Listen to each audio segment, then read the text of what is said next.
គ្រប់ជំរាបសួរលោកអ្នកនាងដែលកំពុងតែតាមដានទស្សនាការផ្សាយពីសារព័ត៌មាន The Khmer Today ភ្នាក់ងារព័ត៌មានអន្តរជាតិអាចារ្យសេរ៉ាទំលាយថាប្រាសាទបុរាណខ្មែររងការខូចខាតយ៉ាងធ្ងន់ធ្ងរដោយសារតែជំលោះព្រំដែនខណៈដែលថៃនៅតែបន្តកាន់កាប់ដោយខុសច្បាប់ភ្នាក់ងារព័ត៌មានអាចារ្យសេរ៉ាបានទំលាយឲ្យដឹងថាប្រាសាទបុរាណខ្មែរនៅតាមបណ្ដោយព្រំដែនកម្ពុជាថៃបានរងការខូចខាតដោយសារតែការប្រយុទ្ធគ្នាជំវិញជំលោះទាមទារអធិបតេយ្យភាពដែនដីដ៏រ៉ាំរ៉ៃ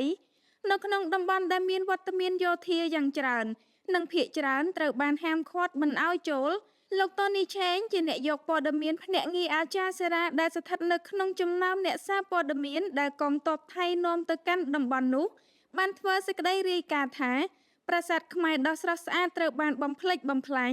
និងរងការខូចខាតដែលតំបន់ខ្លះយោធាថៃបានហាមឃាត់មិនឲ្យចូលទៅជិតឡើយ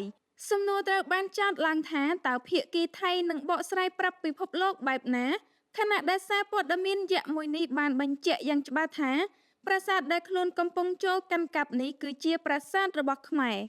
ទន្ទឹមនឹងនេះផងដែរក្រសួងវប្បធម៌និងវិចិត្រសិល្បៈកម្ពុជាក៏បានចេញសេចក្តីតវ៉ាជាថ្មីម្ដងទៀតប្រឆាំងនឹងសកម្មភាពរបស់យោធាថៃ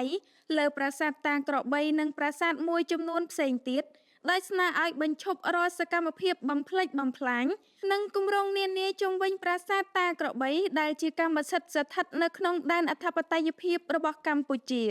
ជាមួយគ្នានេះដែរក្រសួងការបរទេសនិងសហប្រតិបត្តិការអន្តរជាតិកម្ពុជាក៏បានបង្ហាញជំហរតស៊ូមតិយ៉ាងម៉ឺងម៉ាត់លើការចូលកាន់កាប់តំបន់មួយចំនួនដែលជាអធិបតេយ្យភាពរបស់កម្ពុជាពីសំណាក់ភាគីថៃងាកទៅមើលភាគីថៃវិញបែរជាបង្ហាញភាពអាត្មានិយមដោយនៅតែប្រកាន់ជំហរថាប្រាសាទទាំងនោះគឺជារបស់ខ្លួនដែលផ្ទុយស្រឡះពីការផ្សាយនិងសេចក្តីរាយការណ៍របស់សារព័ត៌មានធំៗដូចជាអាចារ្យសេរ៉ាជាដើមសកម្មភាពទាំងនេះបានកើតឡើងបើទោះបីជាកិច្ចប្រជុំនៃគណៈកម្មាធិការព្រំដែនទូទៅ GBC និងគណៈកម្មាធិការកិច្ចការព្រំដែនចម្រុះ JBC មិនទាន់មានការសម្រេចពីលើការកំណត់ព្រំដែនឲ្យបានច្បាស់លាស់ក្នុងតំបន់នោះនៅឡើយក៏ដោយ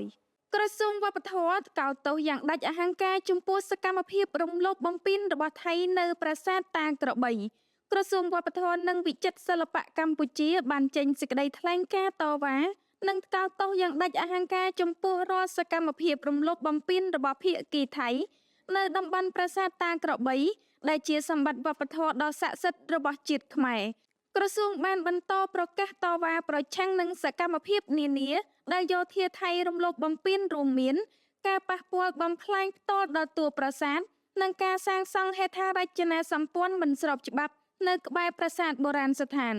ដែលទង្វើនេះគឺជាការបំពានយ៉ាងធ្ងន់ធ្ងរលើអធិបតេយ្យភាពនិងបេតិកភណ្ឌដែលកម្ពុជាបានថែរក្សាយ៉ាងខ្ជាប់ខ្ជួនតាំងពីបុរាណរៀងមកការតវ៉ាថ្មីនេះធ្វើឡើងបន្ទាប់ពីប្រាសាទតាក្របីត្រូវបានរងការខូចខាតនិងបំផ្លាញយ៉ាងព្រៃផ្សៃរហូតដល់មានការខូចខាតស្ទើរតែខ្ទេចរូបរាងទាំងស្រុងនាពេលថ្មីនេះក្រសួងបានសង្កត់ធ្ងន់ថាទោះបីជាមានការបំផ្លិចបំផ្លាញយ៉ាងណាក៏ដោយក៏តំបន់នេះនៅតែជាទីតាំងអភិរក្សកម្រិតខ្ពស់និងជាកន្លែងគោរពបូជាតាមជំនឿប្រពៃណីប្រជាជនកម្ពុជាដែលមិនអាចរំលោភបំពានបានឡើយ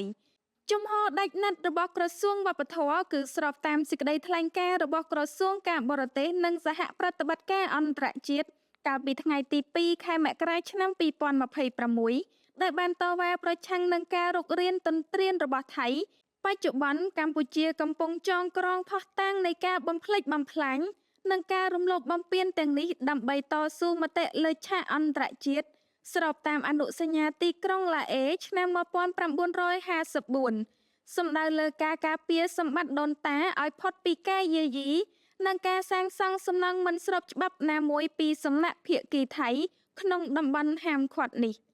អូស្ត្រាលីគាំទ្រសហគ្រាសដឹកនាំដោយជនមានពិការភាពនៅកម្ពុជារ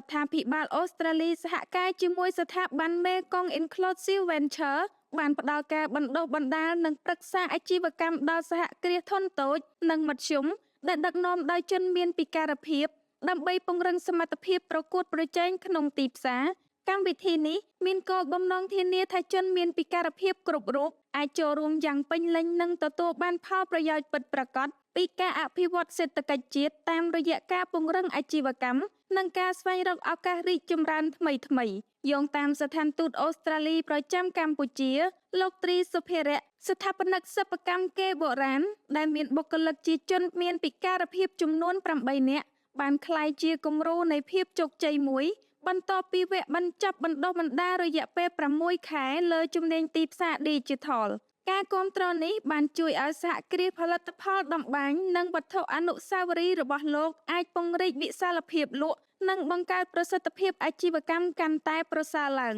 ហើយថែមទាំងបានចូលរួមយ៉ាងសកម្មក្នុងការលើកកម្ពស់សិទ្ធិជនមានពិការភាពនិងការអភិរក្សសិល្បៈសិប្បកម្មបុរាណខ្មែរឲ្យកាន់តែមានភាពលេចធ្លោផងដែរ